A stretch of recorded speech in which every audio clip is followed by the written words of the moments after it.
Savannah, it's a way for companies that have that international presence to keep their employees engaged, show them different parts of the country, and give them a chance to live in different parts of the world. We're seeing that coming back. Sabbaticals. So we don't have that here, but in some industries, you get paid to take time off to recharge, to work on a book, to work on a project, 6 months, a year.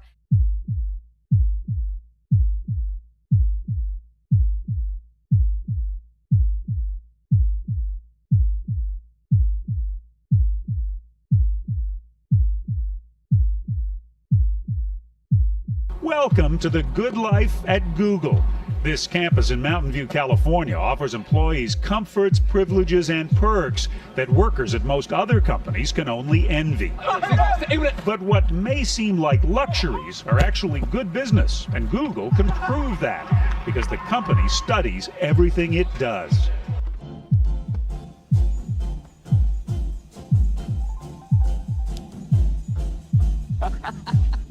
Whoa, wow. Okay.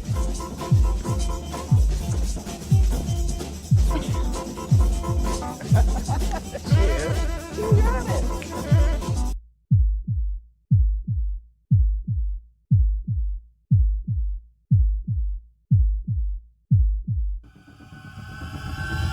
Imagine walking into work and seeing free breakfast in the kitchen, cold brew on tap, a meditation room down the hall, unlimited vacation days, a Slack message saying, "We're family here." It looks gorgeous, it feels progressive, it looks like companies finally care about their employees. But what if these perks were never about generosity at all? What if they were carefully designed behavioral tools to keep you working longer, staying emotionally loyal, and spending more of your life inside the system? Because the modern workplace didn't just redesign labor, it redesigned how control feels. And instead of chains or strict rules, today it often looks like free snacks, wellness programs, and a ping on Slack at 9 p.m. Welcome back to Beyond Surface Level, the channel where we question the systems that quietly shape our everyday lives. This month, we're exploring the illusion of freedom, the idea that many modern structures feel flexible and empowering while subtly controlling how we think, work, and live. And today, we're talking about something most people never question: corporate perks. Because behind the kombucha taps and ping pong tables, there's a psychological strategy that companies understand extremely well. If a workplace feels like home, you won't want to leave. Let us start off with the perk that looks the most harmless: free food. Google famously offered free meals to employees, and suddenly, tech campuses across the world copied it. And Steve Starner of If We says they cater to their tech employees in more ways than one, to compete with the tech giants who offer everything from gourmet restaurants to dry cleaning and haircuts. At first glance, it seems incredible. Why wouldn't you want free breakfast and lunch every day? But behavioral researchers notice something interesting. When food is provided inside the workplace, employees are far less likely to leave the building, which means fewer breaks away from work, fewer mental resets, and more time physically inside the company's environment. One study on workplace design found that when meals are offered on-site, employees stay at work longer each day on average compared to those who leave for lunch. And while free meals are meant to keep employees at their desk, Google alone reportedly serves 30,000 meals per day. At $20 to $30 a pop, the IRS has a lot to gain by taking a cut. But it goes deeper than just time. Eating together inside company spaces creates a sense of community identity. You're not just coworkers anymore, you're part of something. Suddenly, the workplace feels like a social hub. Your friends are there, your food is there, your routine is there, and slowly, your life becomes centered around work. This is why many large tech campuses include free meals, gyms, laundry services, game rooms, even nap pods. It's not just convenience, it's a strategy to make sure you never have to leave. Because the more time you spend there, the more your identity becomes tied to the company. Now let's talk about one of the most confusing perks in modern work culture: unlimited vacation. At first, this sounds incredible. Take as much time off as you want.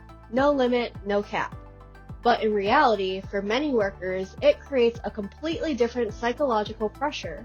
You've seen it in more and more job postings. Unlimited vacation. Sounds awesome, right? Only about 8% of employers offer this perk, according to a recent survey from the Society for Human Resource Management. That's up from 6% of employers compared to the same survey in 2022. So, did you find the holy grail of companies, or is unlimited PTO too good to be true?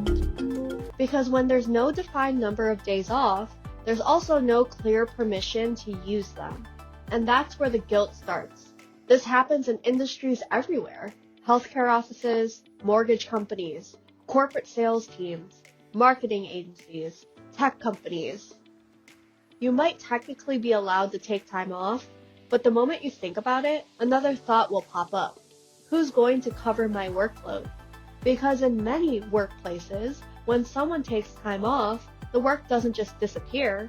It piles up, emails stack up, clients wait, files sit untouched, and sometimes your coworkers have to absorb the extra work while you're gone. So even though the policy says unlimited PTO, what people actually feel is pressure. Pressure not to burden the team, pressure not to look less committed, pressure not to be the person who's always gone. And when you do take time off, there's another reality waiting. You come back to an inbox full of hundreds of emails, tasks that are stacked up, deadlines pushed closer, which makes the vacation feel less like rest and more like something you'll have to pay for later with stress. So people end up doing something strange. They technically have unlimited time off, but they take less time off than ever. This phrase appears in job listings constantly. We're like family. And at first it sounds comforting, supportive, warm. But the workplace is not a family. It's a business. And the difference matters. Because families are built on unconditional support. Companies are built on performance and profit. When workplaces adopt family language, it often changes employee behavior. Work family does not exist. There is a place for work and a place for family. Your company is not your family. Your coworkers are clearly not your family. You need to stop calling them such. Having a positive work culture doesn't mean that you should think of your coworkers as of a family. If you are in an interview, you ask interviewers about their company culture and they say, "We are like a family." People feel pressure to go above and beyond, stay late when needed, take on extra work, help the team no matter what. Because saying no suddenly feels like letting your own family down. Psychologists call this emotional loyalty conditioning. When people feel emotionally attached to an organization, they become far more willing to sacrifice personal time and boundaries. And companies know this. It's why corporate messaging often emphasizes words like community, belonging, culture, family. Because emotional attachment increases retention. But there's the uncomfortable truth. When layoffs happen, families don't send termination emails. Companies do. Now let's talk about office design. For years, companies pushed the idea of open offices. No walls, no cubicles, everyone visible. It was marketed as collaboration, transparency, innovation. But behavioral research suggests something else. Open office environments dramatically increase social visibility. So open floor plans were supposed to kind of herald this new era of work. They were supposed to help employees be much more collaborative, but employees really don't like them. They're really noisy, you have no privacy, it's very difficult to concentrate and really get any work done. So instead of kind of heralding this new era of collaboration and productivity, it's made a lot of people really angry. Everyone can see when you arrive, when you leave, when you step away, when you're on your phone, which subtly changes behavior. People feel pressure to appear busy even when productivity doesn't require it. This is sometimes called performative productivity. Looking like you're working becomes almost as important as the work itself. Some studies have even shown that open offices can reduce deep focused work while increasing digital communication like email and messaging, because people feel constantly observed. So even the physical layout of workplaces can shape behavior, not through rules, but through visibility. Communication tools were supposed to make work easier. Slack, Teams, workplace chat apps, but they also created something new, an always reachable employee. Before these tools, work communications often stopped when people left the office. Now, messages can arrive at 7 p.m., 10 p.m., Sunday morning, and even if no one says you must reply immediately, the notification still creates that pressure. You saw the message. Now what? Studies on workplace messaging platforms show that frequent notifications increase stress and reduce mental detachment from work after hours. Because psychologically, your brain never fully leaves the job. You might not be physically at work anymore, but mentally you're still connected. And over time, that constant access expands the invisible boundaries of the workday. Finally, there's the newest corporate perk: wellness programs, meditation apps, mindfulness workshops, mental health webinars.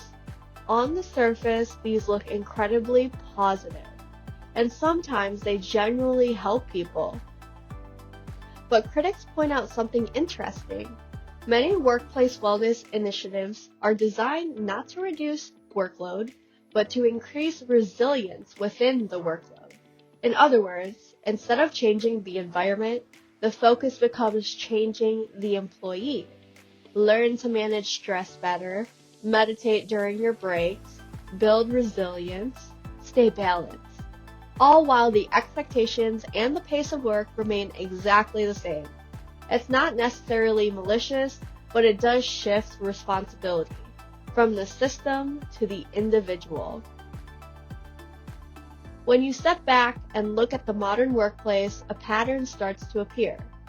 Control rarely looks like control anymore. It looks like perks. Free food keeps you inside. Unlimited PTO makes vacation ambiguous.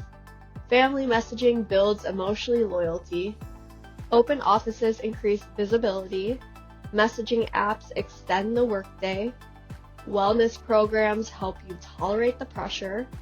None of these things are necessarily evil on their own, but together they reshape how employees behave without ever feeling forced.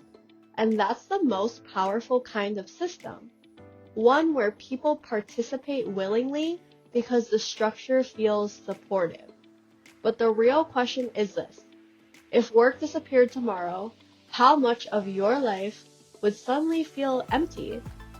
Because when companies design workplaces to feel like communities, they're not just organizing labor, they're shaping identity. The illusion of freedom isn't always about strict rules. Sometimes it's about environments that gently guide our behavior, without us realizing it. Next time you hear about incredible workplace perks, it might be worth asking one simple question: who benefits the most? If you enjoy exploring systems shaping modern life, subscribe to Beyond Surface Level, because the more we question what feels normal, the easier it becomes to see what's really happening beneath the surface. See you next Sunday. Much love.